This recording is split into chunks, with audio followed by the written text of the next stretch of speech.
I'd just say parents have a very hard job these days because it's not just you parenting your child, it's the internet and everyone else's opinions. So it's probably as a parent you have to be really mindful of I'm the parent, what do I want for my child?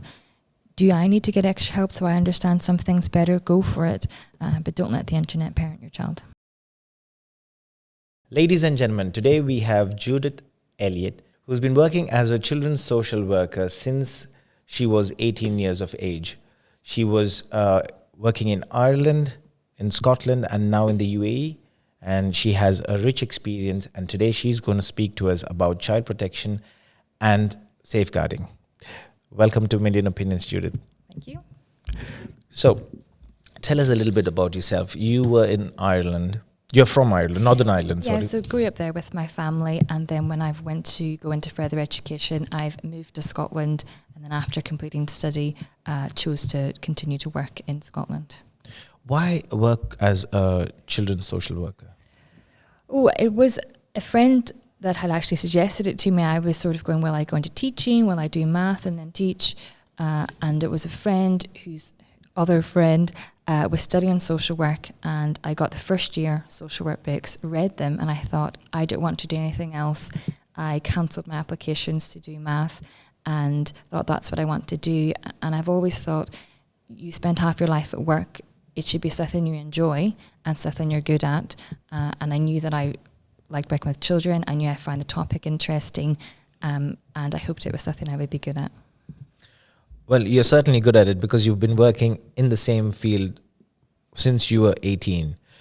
Tell us a little bit about safeguarding. What is safeguarding? Sure. I mean, I would say safeguarding is an umbrella term. Okay, so it's going to cover all the sort of lower level well-being issues of someone being a bit upset, right up until the sort of serious child protection issues. So safeguarding, you want to have it as preventing issues, early intervention, so some things don't get worse, and then also responding to the higher level issues. So it is an umbrella term of protecting people from harm via the early intervention, via prevention, so you don't even want to get people into a certain state, and then responding to issues when they do arise. Safeguarding is not just limited to children. It's overall, isn't it? Overall, I mean, I think people most often think of children because they tend to be more vulnerable just due to their age. But of course, adults can be vulnerable due to their mental health, their physical health, even vulnerabilities when it comes to finances or any other status that they might have, even if they have family or they don't have family. That can make someone a bit more vulnerable. So there are concerns for adults. I mean, adults get harmed. It's just we tend to focus on children because everyone's responsible for children, and they do tend to come to harm more easily just given their age and maturity. You're working with children, so we just go more into child protection. Can you tell us, child protection comes under safeguarding? It does, yes. It's a one bit that people tend to focus on in the media, is child protection. You know, that's where all the news stories tend to come from, at least in the UK. But whenever someone say, what's child protection? I go, but it's in the name. It's the protection of children, and that's from various types of harm. I mean, there are a few different types, and to name some of them, the obvious one is the physical abuse that people would think of when it comes to children. But you need to also look at neglect. You need to look at emotional harm, and there's also the sexual abuse that's obviously present as well. How is child protection different with different age groups of children? I suppose all children can be harmed by all those different types of abuse. Some of it, if you're looking at physical abuse, is it more detrimental to a 15-year-old or a 5-year-old if you had the same action towards them? Of course, it's going to look different because someone's smaller and more vulnerable physically.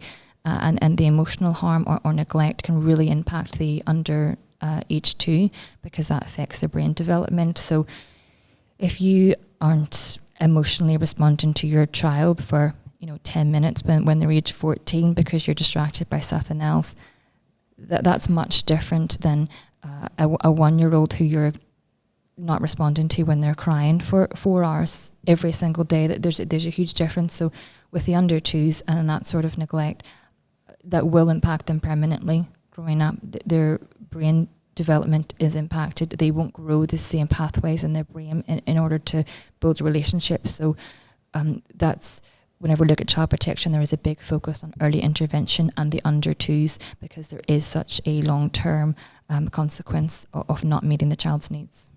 So adults working with kids, as parents, as teachers, as coaches, what should we keep in mind? I think the first thing is having a trusting relationship with the child. You're not going to know what's happening to them. If it's physical abuse, that might be a bit more obvious. But any other type of abuse, how are you going to know about it unless you know this child and have a relationship with them? And by relationship, I mean two-way. I don't mean you're just nice to them or you check in with them. That child needs to be able to trust you. They need to know that they can come to you and they're not going to get in trouble for certain things. There's people that harm children who rely on keeping secrets, rely on the child feeling fear of telling anyone. And you see that often of people going, I didn't know if I would be believed. I was told this. I thought I'd get in trouble. I thought I was doing something wrong. So adults working with children or their own children really need to have an environment where the child knows that they can come to them with something they're worried or upset about, and there isn't going to be this massive punishment or consequence. That's not to say you don't have consequences for your children, but there needs to be a conversation. If you're worried about something, mum won't be angry about certain things, you're not going to get in trouble, and you have to give them the avenue for it. Don't just think, will come and talk to me. I know that some teachers will use like a worry box so you can put a piece of paper inside. You need to give them the tools to do that. For parents, sometimes what I've seen work well is the children can write a letter anytime and give it to mum or dad before bed. Or what I've also seen work is almost like a diary, so the parent can write something nice for the child and the child can respond on it, and it's quite a nice way to keep a relationship. Some topics are difficult for adults to talk about, so never mind how difficult it is for a child. So not only do you have to say, you can come and talk to me, you need to give them a way to do that, because you could be thinking, okay, I want to tell them, when am I going to do it? Mum's busy cooking, mum's busy doing this, teacher's busy with this. When do I actually tell them? Because you need to make it as easy as possible for them. And if you're setting up a box, if you're setting up a 30-minute time, if you have breakfast with your child every single Saturday, or you're in the car with them and you're checking on them, you need to give them those opportunities to talk, and they need to know that they can do that without them thinking it's going to make it worse. If a child comes to a caregiver and expresses one of their concerns, how should the adult react? Well, don't panic. I think that's one. And again, I don't think it's enough for me to say don't panic. I need to give you an alternative. So I think people go, okay, what would I say? And an easy thing to do is just show that you're listening and repeat the words back. So if, for example, a child says, my mum and dad were arguing last night, and you're thinking, oh my goodness, what are they going to come out with next?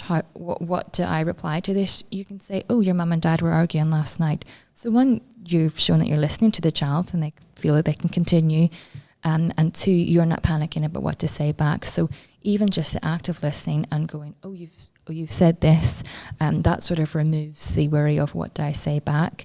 And then depending on what they say is obviously going to dictate what you'll do next. But as a general rule, one, show that you're listening, staying quite calm. You can absolutely say, oh, that sounds upsetting, or along those lines. It'll depend on obviously how the child's presenting. And you might say, oh, I'm a bit worried about that. I'm going to go and speak to Mrs. Smith, if that's the head teacher, for example. And we're going to make sure you get the right help here. I want to make sure we're doing a good job. I want to make sure we get that sorted for you. So this is what I'm going to do. So for children, I would acknowledge, I've listened to what you've said.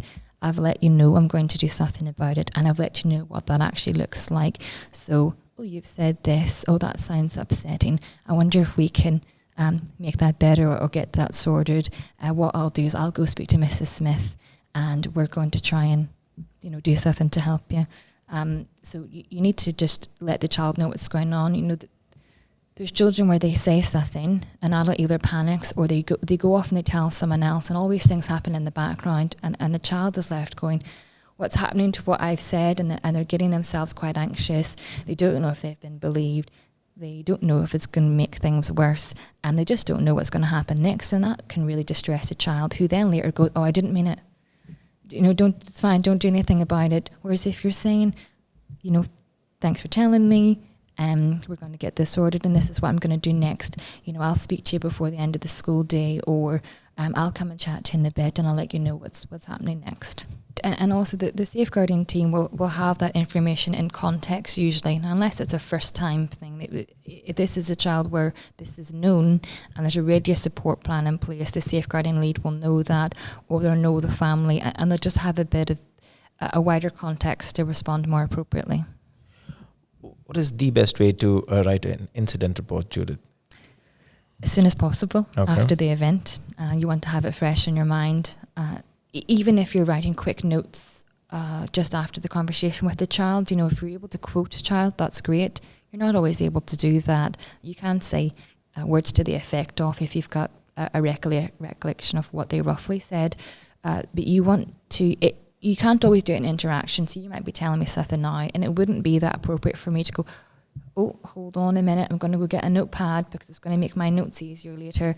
Your priority needs to be the focus on the child, and if you need to take a minute or two after that, before you go and see Mrs. Smith, to write down a few handwritten notes or a quick note on your phone, do that, so at least it's as accurate as it can be.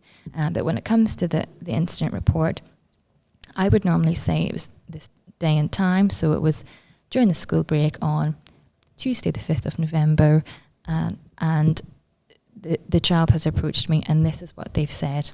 So you keep it very much they said. What you wouldn't do, for example, is say, Mum and Dad were arguing last night. No, the child said, Mum and Dad were arguing last night. You need to be really careful on your language to make sure it's accurate, and for later down the line. So I think I'm saying this because I've learned, I've been at the process way down the line where it's maybe in a court or something like that. So you really need to make sure everything's accurate and well recorded right from the start if it's going to be needed at a later stage. So you would say, the child said this is my response. I have offered support in this way. I have let the child know that I will speak to XYZ person, and then give it over. And if you have any other information, so for example, I know later down the line, I find it helpful if you give the child said this. You might also have some of your own observations. So you might say, this is out of character for them to be so upset. They've never mentioned their mum before, or they mention mum all the time. This is a new partner. Any sort of other context that you're aware, or you have information about what the child is normally like. Now, you might not be able to do this if this is the first day you've met the child, but if you do have information like that, saying that they are well presented at school, their attendance is good, their academic work is fine, but if you're able to say, actually this child just came to me upset, and actually this morning they were falling asleep in class, maybe because Mum and Dad have been arguing all night, that their standard of work has gone down, or they've presented as more emotional this morning, I would include that within it. And I suppose you want to keep your account succinct without there being irrelevant details, but I suppose some of that's just a practice. I would rather write too much at the start and then learn to write a bit more succinctly than leave out important things. So I would err on the side of caution of writing a little bit too much, at least if you're not familiar with that process. Can we go about inappropriate content online? Because right now with the phone in our hands, the world is our oyster. There's good learning, but at the same time, there are a lot of unwanted content, and children go through that. Parents might not know technology as much as they do. So how do we work with that? I'd agree, it's such a big concern, and it's one that's rising. I mean, it's exponentially rising. We have 4 or 5-year-olds who have access to smartphones. You have 2-year-olds who can't read yet, but they can work a smartphone. So this concern is only getting bigger. And say I've been working over the 10 years, I couldn't tell you how much this concern has increased, or the amount of referrals social work are getting relating to these issues. It is unbelievable how much it's increased. So huge concern. And I suppose you're thinking, how do we protect children from this? We're giving them phones for school. They're expected to be online. So how do we manage it? We can do some of the basic practical things in terms of the parent blocks. I mean, you can speak to your internet provider, that they're really good these days in terms of making sure a parent can set up. So if you're not that tech savvy, you can get people out to, or someone on the phone that's going to talk you through how do I set up these parental controls. There'll be websites where it'll go through the different social media apps. Don't know if you want me to name them, but there's different social media apps, and it'll give parents an in-depth thing of how to set up controls on those apps and the kind of thing to look out for. And I suppose the worry is, well, what's online? Yes, there's inappropriate material. It's not just the inappropriate material that you can see that your child might stumble across. And I do mean stumble across. You can Google anything that seems innocent enough, and it can have inappropriate material. Any person's name could have inappropriate material related to it. But it's also people trying to access your child. So like I was saying, we were having a conversation earlier, yet people that might harm children could come to a park. They could go to other, areas full of children. But right now they're going to the children's games, and they're going to all internet sites or apps where children are. So anywhere where children are, there'll be people that may want to harm children or be inappropriate. So yes, set up the practical side of things. I don't think that's foolproof. One, because children can get around these things. They're bright enough to do some of those. We can't always keep up to date. And even the internet providers, they can do the best that they can, but because of the volume of concerns, they can't necessarily safeguard you from all of that. And even, let's say we could do that with your child's phone, your child's friend might not have that. Their parents might not even know they have a phone. People, we upgrade and there's phones left in drawers. Children are going to access that. Oh, you don't have a phone? Here. My mum's got an old one in her drawer. Here you go. And you don't need money to get on Wi-Fi. So it's practical things. Yes, you can do the best as you can. But second to that, what you need to do, again, is have a relationship with your child. And it's about, if you see anything that worries you online, I want you to come and speak to me. There's a conversation about not speaking to strangers. And again, not enough to go, don't speak to strangers. You need to say, how do you know that's your friend, Thomas? Tell me, how do you know? That could be anyone, and you need to have that explanation of them. There's lots of, again, you can get little videos that are child-friendly online that explain the dangers online. So if your child's going, I want a phone, I want this, I want to go on the internet, I don't want you watching me, you're going to go, okay, well, I need to make sure you're responsible and you can manage that. So here's what we're going to do to prove that. And you need to almost give them a lesson before they're accessing the internet. You need to be checking it. Not necessarily when they're in their older teens, that should be a bit more relationship based, but certainly the younger children, I would be checking who they're speaking to, who are they adding as friends, and reading it. And a child might go, I don't want you to do that. Well, if you want to use the phone, that's what's happening. Now, if you don't want to use the phone, no problem. I won't have to do it then. And you need to give them the message of, this is about making sure you're okay. My job is to look after you. That means I need to know who you're speaking to and that they're a good person. So parents don't always like to have those conversations because it causes conflict, or you get parents who don't want their children to be upset with them, or their friends get to do whatever, but your job as a parent is to protect your child. Your child isn't necessarily going to like you for it in that moment, and I'd rather they didn't like me for 5 minutes than them come to any harm on the internet. So just to recap, don't rely on the practical things. Absolutely put in the safeguards and the parental blocks, but don't rely on that fully. That is not foolproof at all. You also need to check the child's phone, and you need to have the relationship with them where they can come and speak to you. They might have Googled something they shouldn't have because they're children and they're curious. If they see something upsetting, they need to be able to come to you and go, I've seen this. Or if they have started chatting to someone online and at first it's all fun and games and I think it's great, they've made a new friend and mum doesn't know about them, it's quite exciting for a child, and then it turns not so good, then that child needs to be able to come to you and say, I've done something wrong here, I've did something you told me not to, but I'm also worried. So you need to give your child that message of anything that you're upset about online, you need to come and speak to me, and you're not going to be in trouble for it. I mean, something happened to your child online, you're not going to look back and go, oh, I'm going to punish them and because they've chatted to someone online. Your priority in that point is protecting your child and making sure you're contacting the police or doing whatever you need to safety-wise. So if that's actually what you would do, then you need to tell your child that. You need to say, you're not going to be in trouble. This is what I would do, and mum's job is this. These are mum's jobs, is usually what I would phrase it as. When we were speaking earlier, before recording, you did mention the ill effects of watching inappropriate content. Can we go a little bit over there, Judith? Sure. I mean, one thing I would say is just watching content rather than being outside with your friends having conversations. That in itself is a problem. So regardless of what the content is, having your child glued to a phone and not making those social skills, because if I don't like what someone's saying, I could just go next video. You can't do that in real life. I can't just get up and walk out of a job or walk out of an interview or just walk away from someone. So there is a bit of dangers of consuming social media or content. Even if the content is positive, there's a bit about, well, how much are they using it and how are they building their social skills, because it's not on an app.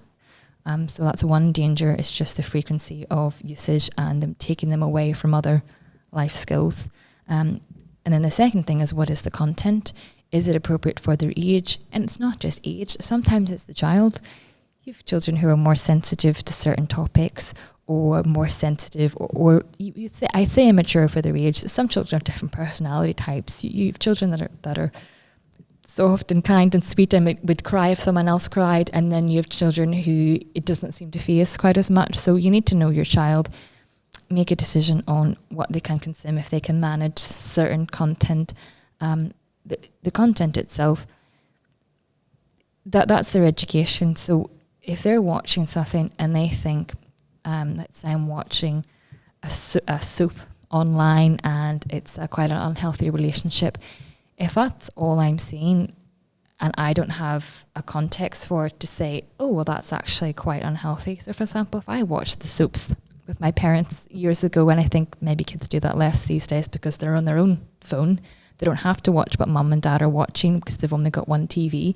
You have TVs in all their rooms these days, or their phones. So I would have had a context of, oh, if that ever happens, come and speak to me, or, oh, that's not a good husband, or whatever it is. So when your child's seeing this online, they don't have someone in the background giving a context to it or giving the correct information. And with certain topics, if children are curious, they're going to Google it. They're going to go, what's this? What happens when this happens? So again, it comes back to having a relationship where you can be the one to share the information with the child. If they're, I'll not get into certain topics, there will be topics children Google. They'll see it, that information or those images, and that's what they have as a standard normal. And it's not healthy, it's not good for them, but they don't have an alternative. So they're growing up thinking, oh, that's okay to speak to someone like that, that's okay to do that, because they don't have an alternative education for it. So if you want your child to do well and have a healthy outlook, you need to be doing that. The phone is not an education tool outside of school, really. You need to give them that context of what's normal and healthy. And if you don't tell them, there's certain topics and parents can avoid talking to their children about because they think, oh, they're too young. And I'm like, they're getting that elsewhere. They're getting that from their friend's phone. They're having conversations. This maybe didn't happen 20 years ago because I didn't have a phone. I couldn't go Google things. We looked at dictionaries and had to Google at certain words.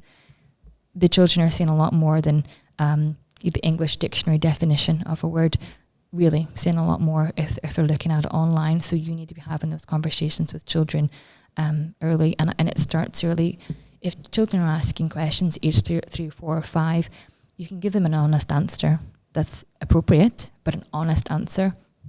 I can give you an example of where it's gone wrong.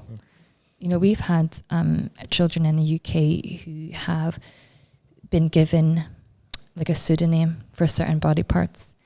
This child has then came and said, someone's touched the cookie, right?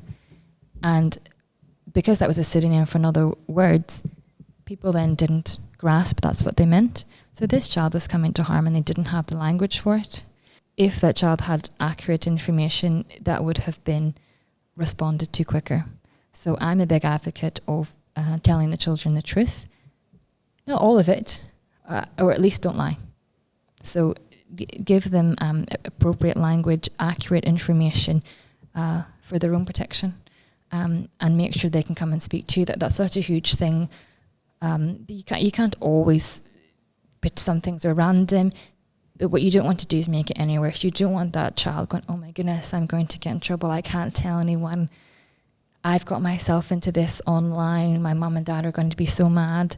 And you might well be angry, but you need to contain yourself in that moment and do that just with adults, not in front of your child, because you're only adding to embarrassment or shame, and it doesn't help in their recovery from things. So they need to see a calm adult who has got it in control, because that child's not managing. They need someone else to come in and take over and make sure that child's well looked after. What they can't see is someone who's really upset, angry. All you're doing is cutting that child off, and they are more likely to come to other harm. They'll be introducing themselves. So, if I've met someone of not great character online and I am manipulated or groomed by them in some sort of way, oh, have you got any friends? Oh, get them to add me. It comes up on certain apps, friend of a friend. Oh, you're friends with them? I'll add them too. So again, I suppose that's helpful to mention. Your children can also come to you with any worries about someone else. You could come home and say, oh my goodness, Sophie says she's got a 25-year-old boyfriend. Now, Sophie might think that's great, and the other friends might be going, oh my goodness, that's amazing. He looks nice. And the children don't have an understanding of the harm that comes with. So your child also needs to be able to come to you about some other things. Again, giving them the opportunity to do that via the book, via the car ride home, genuinely taking an interest. You should know who your child's friends are, who they're spending time with. You should know who their names, and have them over and have an idea of who your child's spending time with. Children using foul language or being influenced by the wrong company. How do we work with that? Oh, we briefly mentioned this before recording. That's such a difficult topic. I think if you're looking at the child's relationships, they're getting something out of that. As soon as you say, don't hang out with that person, I don't want you anywhere near them, they're immediately doing it secretly.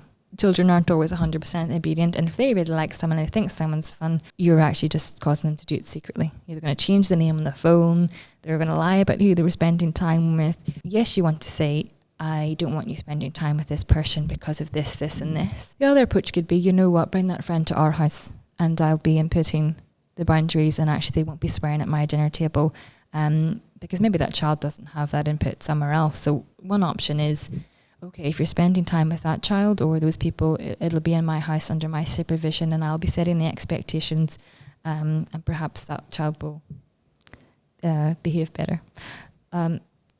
So with the swearing and the bad influences, some of it's normal, right? Children, especially teenagers, it's very normal for them to be influenced by peers, and what their friends think is way more important than what mum or dad thinks. So on the one hand, very frustrating, you're going to be very upset, but at least be reassured that that's totally normal. So your child is on track. You've done a good job so far. They're in normal development. So on one hand, well done. Great. The child's getting more independent.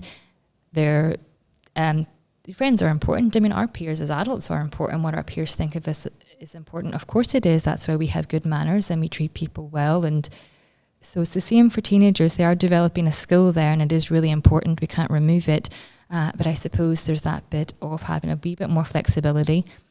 Absolutely still have consequences. That they'll start swearing in front of their friends and not at home. That's what will happen. And then eventually they'll not be doing it at all. What I wouldn't suggest is you're going around to your teenage friends and you're monitoring them absolutely constantly. That just is going to create secrecy, and it's not going to have a good outcome. So what I'd be doing is, this is what's happening when you're under our roof. These are my expectations for you. This is how I'd like you to behave, because I would like you to grow up and be this kind of person, not this. So I would say, if that's the worst thing your child is getting up to, great.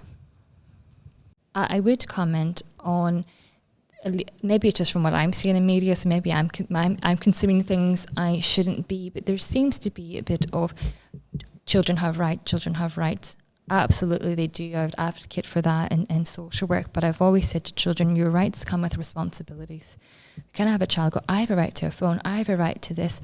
you have those rights so you can be responsible. So, okay, you have a right to talk to your friends, and yes, okay, I'd like you to have a phone, but you need to be responsible. And I think sometimes there's a reluctance for parents to say no to their children. Sometimes the answer is no. Your child doesn't have to like everything that they do. It's not abusive if your child's upset and crying about something. It's really important that they have boundaries and rules, and sometimes they don't get what they want. And I think, at least from what I see, now it's, I'm going to buy them this clothing, I'm going to do this, I'm going to get them the latest phone because they're going to be this by their friends. And you're going, is that the values you want to instill? Is that the values you want to instill in your child? No. And if they're saying, I've got a right to do this, I've got a right, you have responsibilities. If you can't get up in the morning, make your own bed and make your own breakfast, don't come talk to me about wanting the latest iPhone. When you can do that and show me you're responsible, that means I know you can be responsible online, because I worry about your safety. So if you want these things, you want to go out with your friends on your own, you want to manage this money on your own, you want to do this, okay, you need to be responsible to do that. So how are you going to show that to me? You can do this, this, this, and this. And if they really want it, that's what they'll do. I suppose one thing I'd add is there's a benefit in technology of supervising your children. I could have gone out to play for a couple of hours and my mum knew where I was, but she wasn't tracking a phone on me. And I think there's a temptation for parents to, I mean, it's ironic because I've just spoken about how important supervision is, but you can have too much of anything. And there is a thing of too much supervision. The child needs to be able to take risks. They need to be able to go, okay, they're going to do that themselves for 30 minutes, 1 hour. Obviously, you can increase these things incrementally, but I suppose there could be a temptation from parents who really care about their child and they're quite anxious that they do well to monitor every single thing. That's not good for a child's mental health. That can cause them to feel anxious. If you're in your job and your boss is constantly looking at every single email you send, you're thinking, well, I would send those emails. Of course, I would do my job. I don't need someone to watch me. And again, if that's what's happening to adults, it's happening twofold for children. So there is a bit of trust that you've done a good job. They're absolutely going to make mistakes. You know, do you think you're so good a parent that you're not going to have made a mistake? Of course not. You just don't want them to be big ones. So let your child take responsibility. And if they feel it's you're starting on a lower level, so I'd rather that they tried something out, messed it up, and you help them, rather than not let them try anything and then suddenly they're 18 and they can fall down some big pit holes. So let them fall in the mini ones when they're younger, when you're there to help them out of it, rather than try and protect them from any little pitfalls as a child, and then they just fall into a massive one at 18 because they haven't had those skills to develop. So yes, supervise your children, but also let them make mistakes because you want them to be competent adults. I'd just say parents have a very hard job these days because it's not just you parenting your child, it's the internet and everyone else's opinion. So it's probably as a parent you have to be really mindful of I'm the parent, what do I want for my child? Do I need to get extra help so I understand some things better? Go for it, but don't let the internet parent your child.